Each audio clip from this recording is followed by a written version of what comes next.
Good morning, everyone. So happy to be here. I'm going to give this to you. Yep.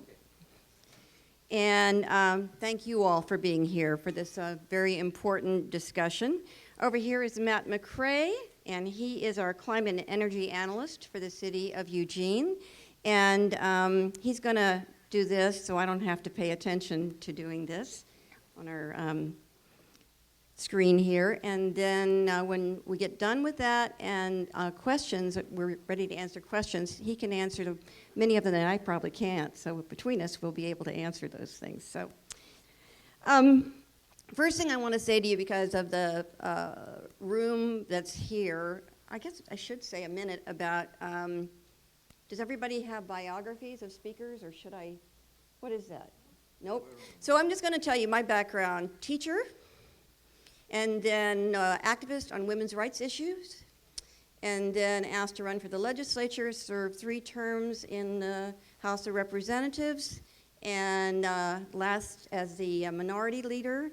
We had term limits, went home, worked for Planned Parenthood as a public affairs director for 4 years, got recruited to run for mayor. I'm now in my 11th year of being the mayor of Eugene. That's that. So what I wanted to express to start out with, because of who you are, is I'm just an old grassroots activist. That's who I am. So I ended up in politics, not seeking politics, but seeking to make change. And that's what you all are doing. So I honor you, and I just want you to think of me as just one of you who happens to be the mayor of Eugene right now. So I'm delighted to speak with you about our experience in Eugene. While we've made some notable progress to address climate action, much remains to be done. So I appreciate a chance to talk with you about solutions. Before I get into this, I want to say to you that, about 4 years before I became mayor, right after I left the legislature, I was asked to be part of a round table. And it was a round table that met at 7:30 in the morning for 4 years. And it was co-sponsored by Metro Leadership, which is about development in our business development in our area, and 1,000 Friends of Oregon. And the whole purpose was to bring people who ordinarily don't speak much with each other into the same room with each other to talk about some of the major issues of our community. And the thing I learned from going to those meetings for 4 years was what we have in common. How much all of us love Oregon. How much all of us loved our city. And all of us wanted good things. And once you create that basis, you open the door to conversation. And I've taken that lesson of serving on that with me throughout my tenure as mayor. The other thing that happened was as I was serving on that round table and listening to people around it talk, one of them came from a long-term Eugene family, Rexius Forest Products. And he expressed his sadness and frustration over the fact that he felt his family had been one of the long-term builders of Eugene, Oregon, and the state of Oregon. Extraction. But they had been some of the founders, and he felt his family wasn't appreciated for what they had contributed to the community and to the state. And then there was Rob Zako, and Rob Zako said, yes, I'm newer here, but I fought really hard to protect the things that are important about Oregon, and I feel like you don't appreciate me. And I just sat there and looked at them and thought, this is the nut of the problem here. Or the nuts of the problem. Anyway, my feeling was that the thread in our city was this long-term thread of people unable to see that they have common interests. This long-term thread of seeing each other as the enemy and getting in the way of doing the things that we needed to do. So I took that lesson with me into being mayor. And when I was running for office the first time, I was sitting around a table with my environmental friends. And even in Eugene, Oregon, the message I got was, now when you're running, don't mention that word sustainability. People will think you're some kind of eco freak, and you'll never get elected. And I heard that, and then I listened to people from across the community. And what I heard people say from the left and the right and all points in between is, we need to take care of this beautiful place we live. We need to make a living, and we need to take care of people who need to be taken care of. That would be the triple bottom line of sustainability. So I decided, you're wrong. That's going to be what I'm going to run on. That's how I'm going to start every conversation. That's how we're going to move through this, my mayorship. So, and then after I won the election, Rusty from Rusty's Forest Products, which I guarantee he would never have voted for me, ever, ever, ever. I'm way too far to the left for him. But he came to me and he said, were you serious? What you talked about was sustainability? He said to me, because I have invented this product for construction projects. It's biodegradable to prevent, thank you, erosion in construction projects. Right now they use silt and plastic for all construction projects to prevent erosion. That's not good for the environment. And he said, how about this? I said, Rusty, you're just the poster child for what I want to have happen. And so began the journey. And I said, we're going to try this Sustainable Business Initiative. And I want you to be a co-chair. He happened to be president of Chamber of Commerce at the time, and it wasn't popular for him to choose to be the co-chair of of that committee, but he did it. So now I'm going to begin what I have written for today, but I want to sort of set the stage for you. And the other thing that happened, honestly, was this, that I had been in the legislature, but I had not been on city council. So the city council didn't know me. Staff at the city didn't know me. I came in with this idea, we're going to do this stuff, and they felt like I was criticizing them.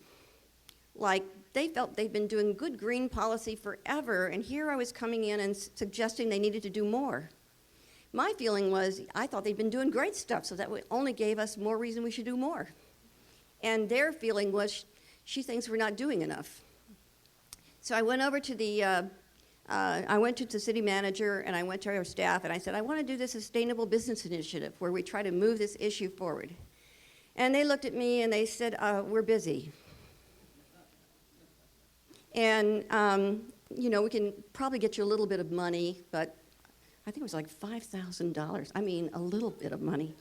And so, I have this little thing in me. I always call it sort of the little red hen part of me. And so I just said, okay, I'll do it myself.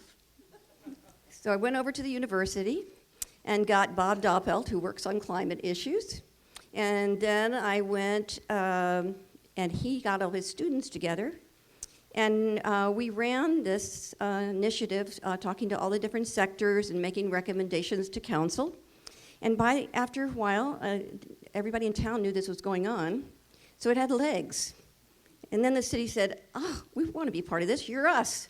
I said, come on. So that's how we got started. Okay, so that's sort of the beginning. So you see what we're going to talk about now is laying the foundation, goals and planning, harnessing community support, measuring change over time, the path forward, parting thoughts. And so I told you how we began. And our work as I said, our work traces back to my first term at mayor and recognizing the need to build a sustainability platform for the community. Like I just explained to you how we did that.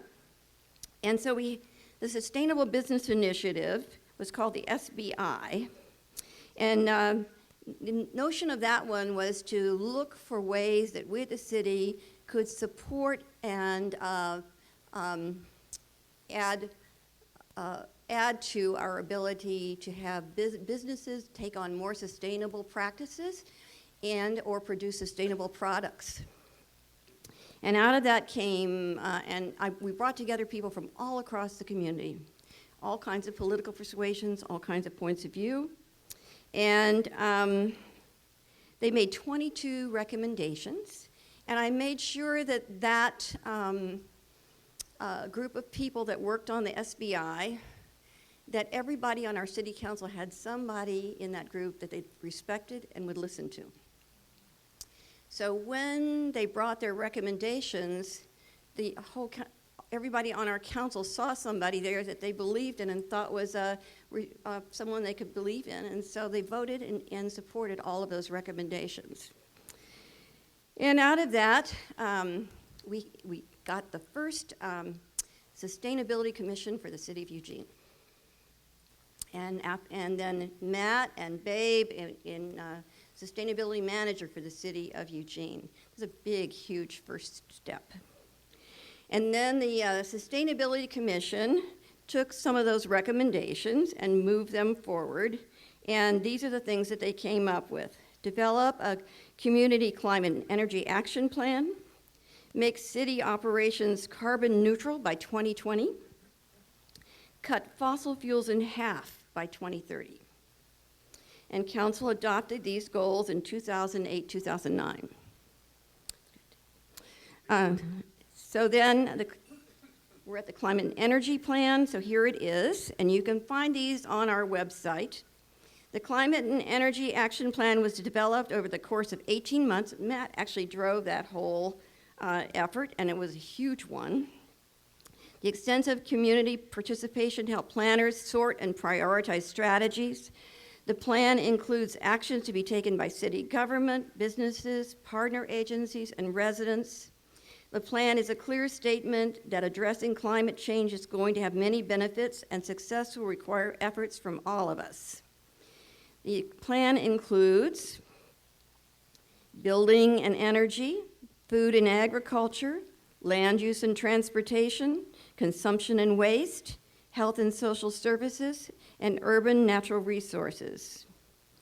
This plan includes strategies to reduce greenhouse gas emissions and fossil fuel use, as well as specific strategies to prepare Eugene for the changes that climate change will bring. Integration is a key theme in all of our climate and sustainability work. When we understand the connections and integrate climate action and sustainability into all of our decisions, many things happen. We reduce redundancy of work, we increase efficiency of implementation, and climate action becomes everybody's work, not just the work of a few specialists. It takes us all. Next, you see, we have, along with the community plan, we developed an internal climate action plan to reach the goal of carbon neutral city operations by 2020. Actions in this plan are focused primarily on the energy performance of our buildings and fuel use within our fleet. The plan calls for the purchase of carbon offsets beginning in 2020 for any remaining emissions. Now, this is such a cool thing, and I think our staff were so smart to do this survey on Eugene attitudes. So we put some important plans in place, but to be successful, it was critical to harness support from the community. In 2011, we conducted a survey of residents and discovered strong support for action on climate change, among other things. You will see here that 77% agree that climate change is happening and it's man-made. 75% agree climate change requires much stronger regulation of greenhouse gas emissions. 81% agree climate change requires us to entirely rethink our behavior. 74% agree individual action can make a difference. To have that survey that told us so clearly that our community was serious about this really made a big difference.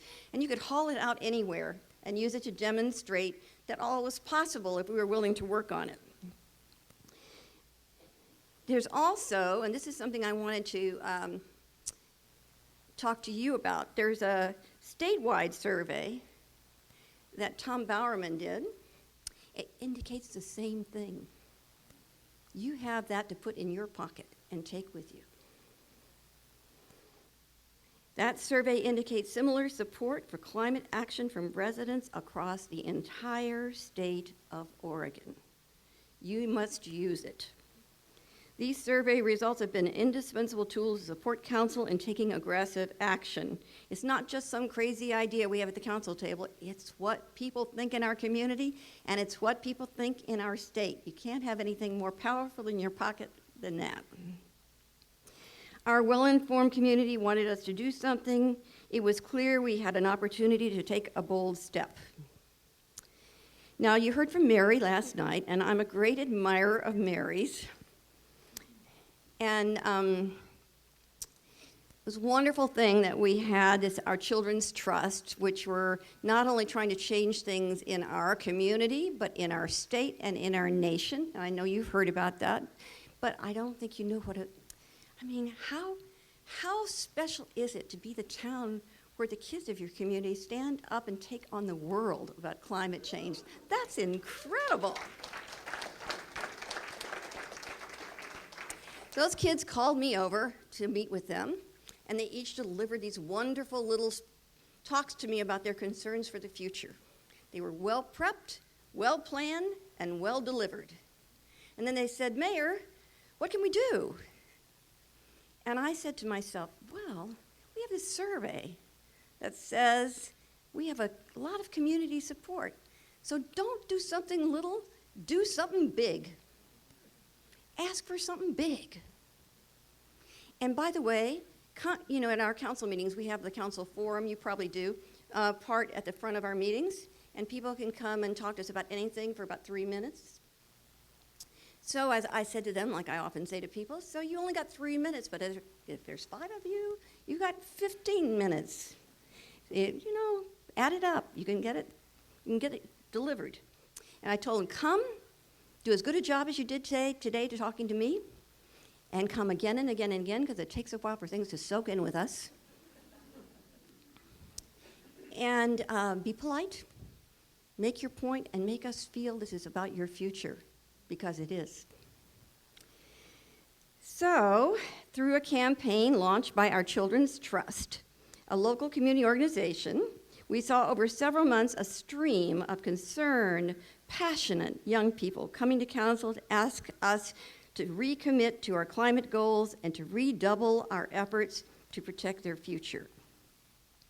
Not only is it heartening to see youth engaging in civic action, but young people possess a unique moral authority when they appeal for action to address climate change. It's hard not to listen. While they are too young to vote, they have a clear stake in the decisions that we are making today. And it wasn't just about youth. This process stirred an important community discussion about our values and commitments. Parents, teens, lawyers, professors, pastors, business leaders, educators all came to encourage the adoption of an ordinance that would increase our commitment to climate change. And I want to say this too, is that I felt like, you know, if you're mayor, you're in any elected position, you're only there for a while. And no matter how committed you are, you're only there for a while. So I just thought to myself, what is a thing that we could do that would cement this into the fabric of our community as much as possible? And having a recommendation or a work plan, that can be put on a shelf. An ordinance, it has legs for today and tomorrow and the future. And that's what the kids brought. They said, take that climate and energy plan that everybody spends so much time and is so good, and put it into ordinance so that when you're gone or whoever's gone, it's still there and it's still actionable.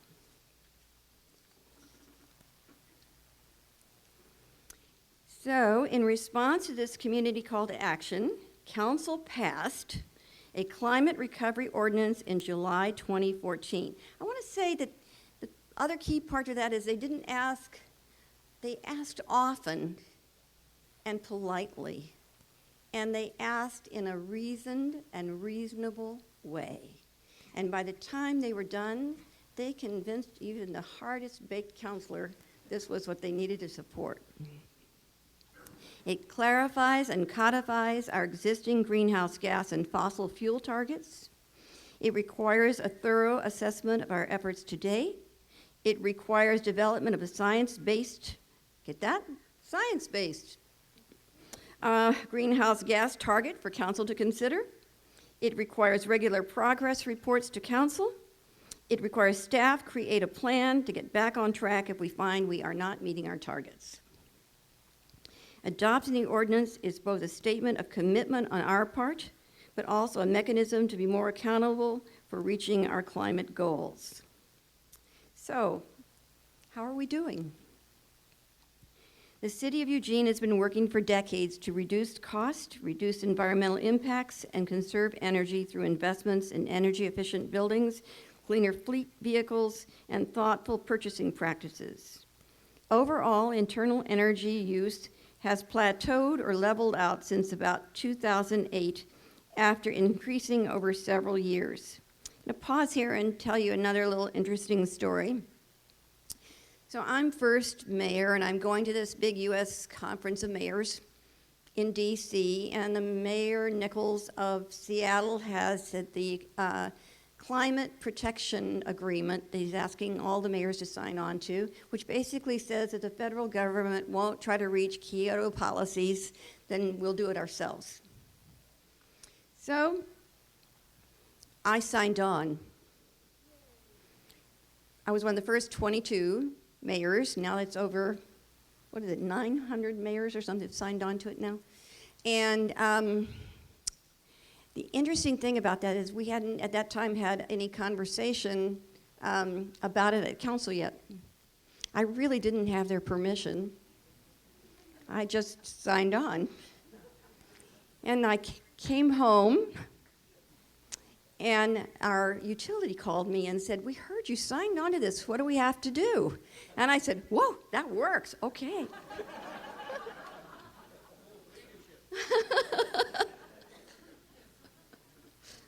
Funny. Okay, so overall internal, I told you it plateaued in 2008 after increasing over several years. We see some reductions with electricity use, particularly starting in 2010. Natural gas use has varied more in recent years due to weather and changes in building heating systems. Use of transportation fuels have leveled out after increasing 1% a year up to 2012. The interesting thing about this work of trying to reduce is, your population's growing at the same time, so you not only have to do better than you did before, but you have to do better than you did before with additional folks entering the scenes, which creates a interesting and challenging dynamic. And what we've come to face is we've made some improvements, but we're not headed in the right direction to meet the internal climate goals set by council. Direct community energy use, including electricity, natural gas, and gasoline and diesel use, has been moving steadily and slowly downward for the last 10 years. Electricity use fell 15% between 2000 and 2013. Natural gas use fell more than 12% between 2006 and 12.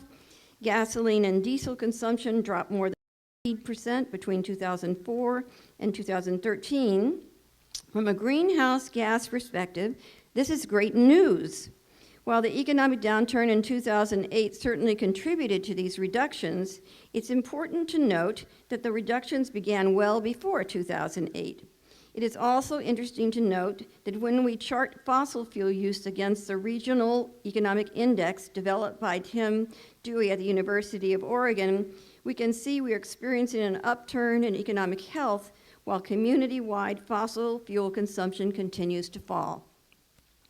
We did some leveling out since 2010, and while overall we were headed in the right direction, we should expect that meeting council's community goals will require additional work. All of our community partners, businesses, and residents will have to join in. So we are making progress, but it's not easy. It takes a lot of commitment and a lot of work.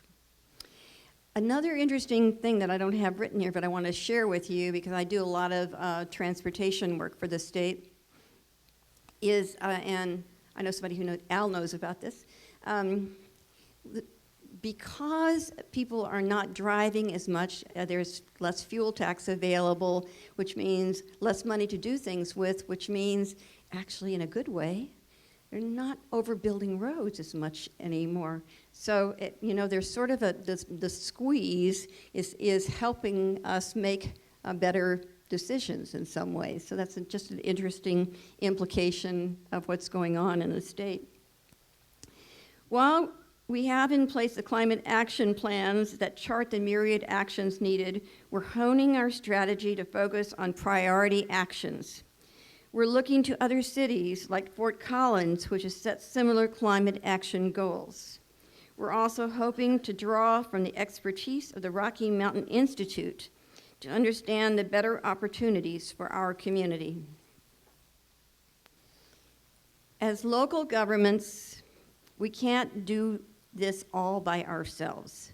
So I want to highlight some other tools in our quiver, or other arrows in our quiver.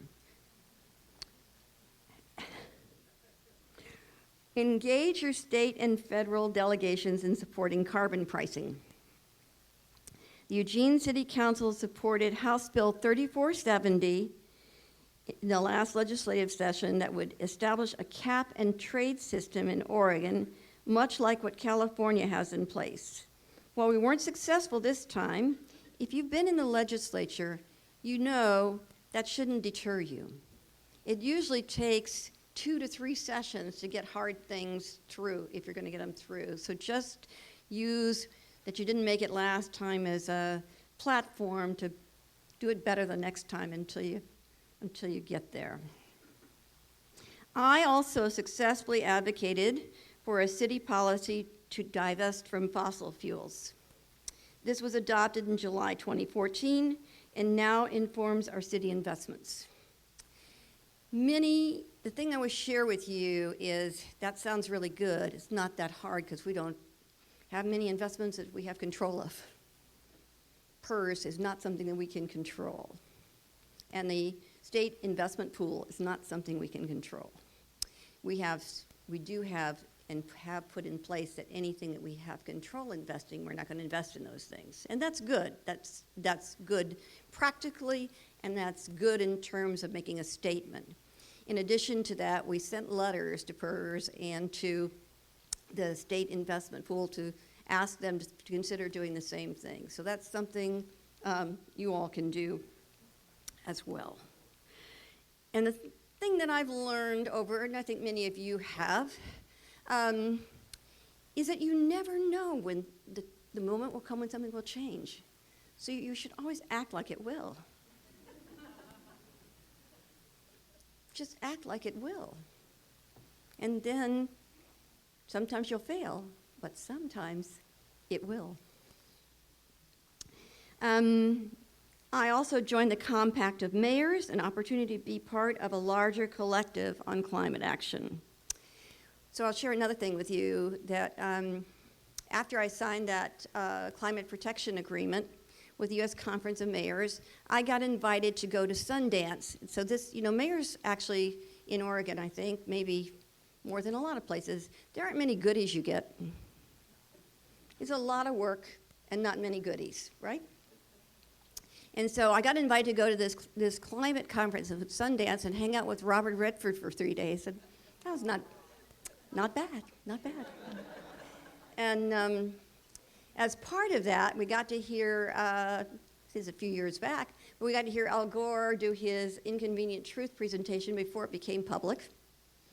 And got to hear the Gusteaus talk about the condition of the ocean, and got to hear from the best climatologist in the whole nation. And so it was a pretty inspiring time for me to hear from those sources and take all that with me back to my community with sort of a re-energized feeling. So I actually look at that as one of the best freebies I've had in my entire tenure as mayor. Okay, preparing for climate change, local impacts. While I've been talking mostly about addressing our carbon footprint as a community, we've also been very engaged in planning for the climate change that we know is already in progress. We need to be looking at the impacts climate change will have on our drinking water system, transportation network, food production, and many other vital systems that support our community. Over the past couple of years, we conducted a vulnerability assessment, enter Madigan, that looked at both natural hazards and climate change to better understand where we need to focus our preparedness efforts. The climate impacts of greatest concern in the Eugene area are impacts on fish, water temperature and timing, impacts on forests, drought, heat, and wildfire risk, yes, impacts on farms, water availability, impacts on flood zones, potential for increased risk of flooding. Preparing for climate change national impacts, we need to remain cognizant of the effects that climate change will have outside of our state borders. Consider the effect of this. The dark red in South California, Arizona, and Texas is over 4 months of days of 100 degrees. It would make sense that this would have an impact on water, agriculture, and populations across the state. I think at one time we thought, in Oregon, we have so much water. In Oregon, there will be water forever, and people will come here because they will want our water. The truth is, we want our water. And we're facing the fact that we are going to struggle with water. I don't think we can presume that we're going to have it when nobody else has it anymore. I think we've been served up a good lesson on that this last year. So here are some parting thoughts. It's an exciting time. I want to share this with you because it really helps me. I think if I weren't working on this, I'd have a hard time getting up in the morning. There are so many terribly difficult challenges in the world right now. And if I just sat there and looked at it, I think I'd be so depressed I could hardly move. So for me, I kind of leap out of bed every morning because I really want to get out there and do something. I want to feel like I'm pushing back in the other direction. And I want to feel like I'm joining up with folks just like you, each and every day that are going to work hard to push back, to make our country realize what it can be, to make us all create a better place for our future. Our children's trust should be deserved.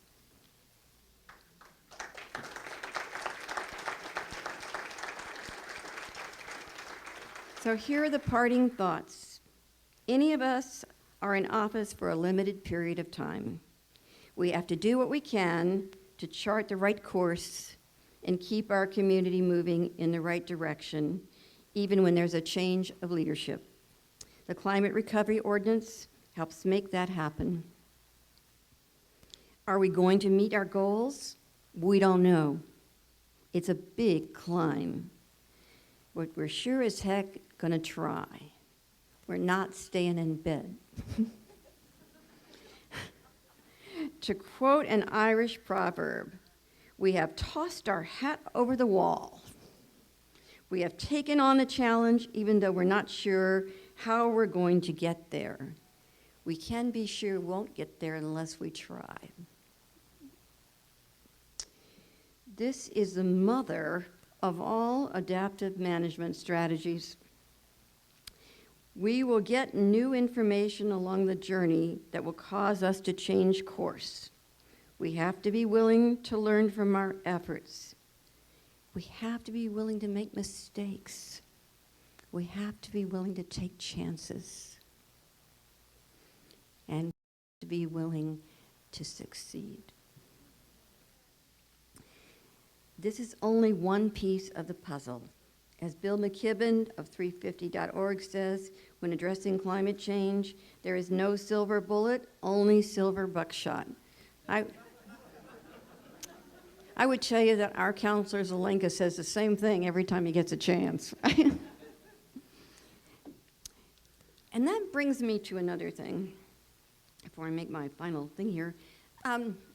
It's so important to, we do come and go as elected officials, but it's so important to try to find the people who will be the ones.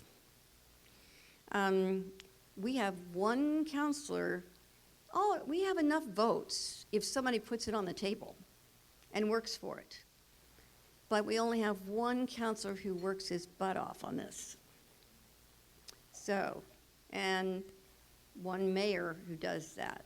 So that's why trying to have at least one counselor or one mayor or one somebody who just makes this their thing is so helpful as a catalyst to help you accomplish the things that you want to accomplish. So I just want to put that out there.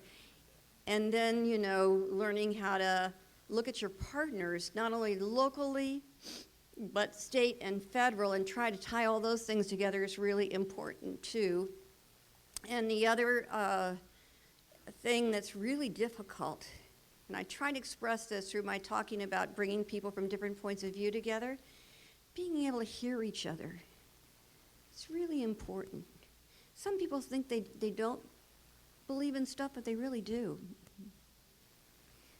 I have yet to meet one person in my city who wants to see our environment destroyed.